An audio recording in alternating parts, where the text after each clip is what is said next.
سيدنا محمدا عبده ورسوله الذي لا نبي بعده. اللهم صل وسلم وبارك على سيدنا محمد وعلى آله وأصحابه أجمعين. أما بعد فيا عباد الله، أوصيكم ونفسي بتقوى الله وطاعته لعلكم تفلحون. فقال الله تعالى في القرآن الكريم: أعوذ بالله من الشيطان الرجيم، بسم الله الرحمن الرحيم. يا أيها الذين آمنوا اتقوا الله حق تقاته ولا تموتن إلا وأنتم مسلمون. فقال الله تعالى في آيات أخرى: أعوذ بالله من الشيطان الرجيم، بسم الله الرحمن الرحيم. وتزودوا فإن خير الزاد التقوى واتقوني يا أولي الألباب. صدق الله العظيم وصدق رسوله النبي الكريم، ونحن على ذلك من الشاهدين والشاكرين، والحمد لله رب العالمين. Hadirin jamaah salat Jumat yang dimuliakan Allah Subhanahu wa taala. Alhamdulillah, bersyukur kita kepada Allah Subhanahu wa taala yang mana sampai saat ini kita masih dapat menerima dan merasakan begitu banyak rangkaian nikmat yang telah diberikan Allah kepada diri kita. Kalau saja kita ingin menghitung nikmat Allah, Allah telah berfirman di dalam Quran surah An-Nahl ayat 18. A'udzu billahi minasyaitonir rajim. Wa in ta'uddu ni'matallah. Jika kamu ingin menghitung nikmatku, kata Allah, la tuhsuha. Kamu pasti tidak akan pernah sanggup untuk menghitungnya. Hadirin jamaah salat Jumat yang dimuliakan Allah Subhanahu wa taala. Sampai sekarang ini saja kita masih diberikan Allah nikmat yang sangat begitu besar. Di antaranya Allah ada memberikan kepada kita nikmat iman dan Islam. Kemudian Allah memberikan kepada kita nikmat hidup dan bernafas.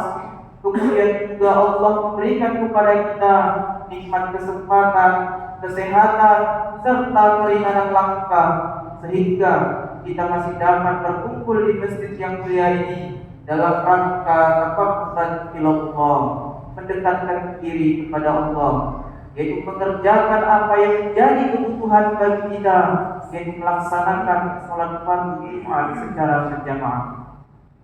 Selanjutnya selawat serta salam tak lupa juga kita sampaikan kepada Nabi Muhammad sallallahu alaihi wasallam. Allahumma shalli ala sayyidina Muhammad wa ala ali sayyidina Muhammad. Semoga dengan banyaknya salawat kita kepada beliau dan keistiqomahan kita dalam menjalankan sunnah-sunnahnya, kita bisa termasuk ke dalam golongan orang-orang yang mendapatkan syafaatnya nanti di yaumil akhir kelak. Amin amin ya rabbal alamin. Kemudian juga daripada Ibu Khotib tak pernah bosan-bosannya untuk mengajak kepada kita semua dan terkhusus kepada diri Khotib sendiri, yaitu untuk selalu meningkatkan kualitas iman dan takwa kita kepada Allah Subhanahu wa taala. Takwa dalam arti yang sederhana, imtithalul awamirillah wa ijtinabun nawaihi, yaitu mengerjakan apa yang menjadi perintah-perintah Allah dan meninggalkan segala larangan-larangan Allah Subhanahu wa taala. Hadirin jamaah salat Jumat yang dimuliakan Allah Subhanahu wa taala. Judul khutbah singkat kita pada siang yang berbahagia ini yaitu tawadhu kepada Allah Subhanahu wa taala. Hadirin yang dimuliakan Allah Subhanahu wa taala, banyak sekarang ini orang-orang yang salah dalam memahami makna tawadhu kepada Allah, sehingga implementasi di dalam kehidupan sehari-hari juga itu salah. Maka dari itu penting bagi kita semua untuk mengetahui makna yang benar dari tawadhu kepada Allah Subhanahu wa taala. Tawadhu secara singkat memiliki arti rendah hati ataupun ketundukan. Tawadu kepada Allah artinya merendahkan hati kita di hadapan Allah Subhanahu wa taala dengan menyadari bahwa segala apa yang ada pada diri kita sekarang ini semua titipan dari Allah Subhanahu wa taala. Ini bersumber berasal dari Allah Subhanahu wa taala. La haula wala quwwata illa billah. Tiada daya dan kekuatan kecuali semua itu dari Allah Subhanahu wa taala. Dan maka dari itu kita harus pergunakan apa yang telah dikasih Allah kepada diri kita dengan sebaik-baiknya. Hadirin jamaah salat Jumat yang dimuliakan Allah Subhanahu wa taala. Kemudian lawan kata tawadu ini adalah takabur atau sombong.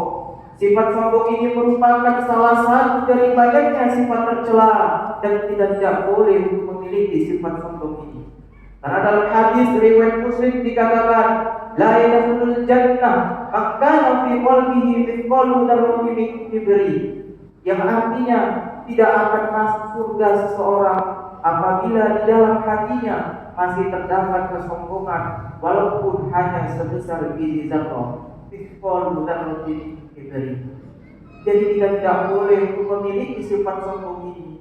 Karena tidak ada sedikit pun di dalam diri kita yang pantas untuk kita sombongkan. Kita ini hanya hamba Allah yang dhaif, yang lemah.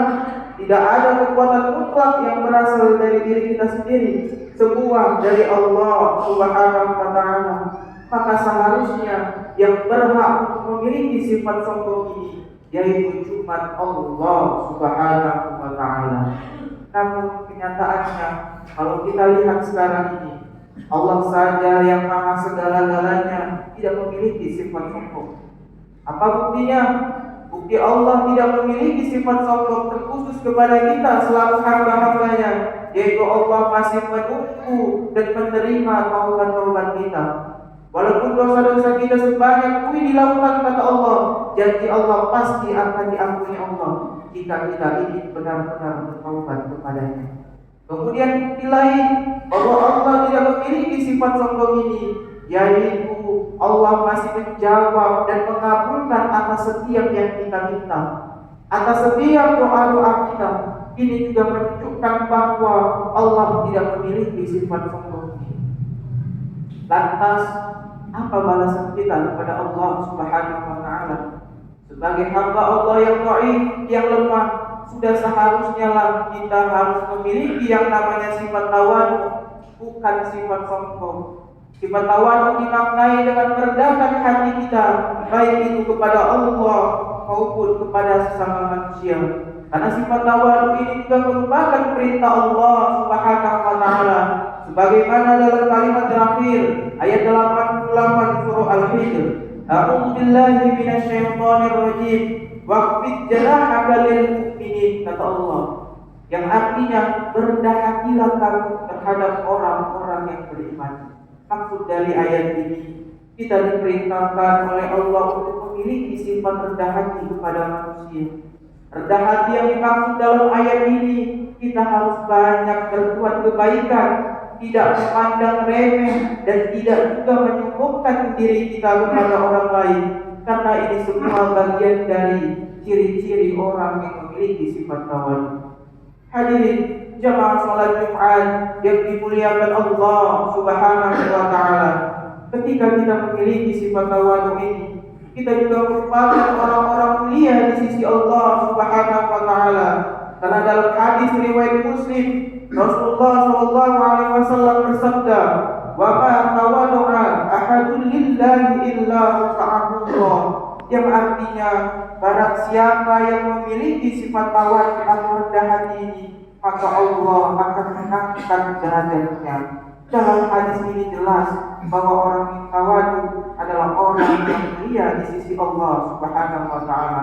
Karena Allah akan mengangkat derajat orang yang memiliki sifat tawadu ini. Hadirin jamaah salat Jumat yang dimuliakan Allah Subhanahu wa taala. Jika kita merujuk kepada realitas sekarang, jika kita mengacu kepada kehidupan sehari-hari kita, banyak sekarang ini orang-orang yang salah dalam memahami makna tawadu. Sebagian orang memahami makna tawadu yaitu dengan rendah diri, menunjukkan rendah hati. Ini merupakan hal yang berbeda, dan ini merupakan hal yang salah juga. Perbedaannya, kalau orang yang rendah hati, dia masih menganggap adanya pemberian dari Allah Subhanahu wa Ta'ala dan mempergunakannya untuk ibadah. Sedangkan orang yang rendah diri, dia menganggap bahwa dirinya yang paling susah, dan dia menganggap bahwa dirinya tidak ada apa-apanya, sehingga membuat dia insecure di dalam kehidupan, dan dia melupakan ada pemberian dari Allah Subhanahu wa Ta'ala. Inilah penting bagi kita untuk berhati-hati. Terkadang rendah diri dan rendah hati terlihat sama, namun kenyataannya berbeda. Kita terkadang merasa rendah hati, namun tanpa disadari, praktek yang kita lakukan bukan menunjukkan kita rendah hati, melainkan kita rendah diri. Kita sering menunjukkan kesederhanaan kita di dalam kehidupan sosial. Ini kita harus hati-hati. Seakan-akan kita menganggap bahwa diri kita adalah orang yang tawadu, tetapi bisa jadi tidak. Mengapa dikatakan tidak? Karena kesederhanaan yang kita bangun di dalam pola pikir kita, yaitu sesuatu yang paling biasa saja, sesuatu yang paling rendah, ataupun sesuatu di bawah standar pada umumnya. Salah satu contoh, ketika kita memakai pakaian sholat untuk ke masjid, terkadang kita masih memakai pakaian yang itu saja. Terkadang mungkin kita masih pakaian seperti kaos, bahkan mungkin kita masih memakai pakaian yang sudah lama tidak dicuci. Padahal di rumahnya, di lemarinya masih banyak baju-baju koko yang bersih dan yang bagus, tetapi kita tidak mau memakainya dengan dasar tawadu ataupun sederhana. Contoh ini bukan menunjukkan sifat asli orang yang tawadu atau rendah hati, tetapi contoh ini menunjukkan bahwa dia rendah diri.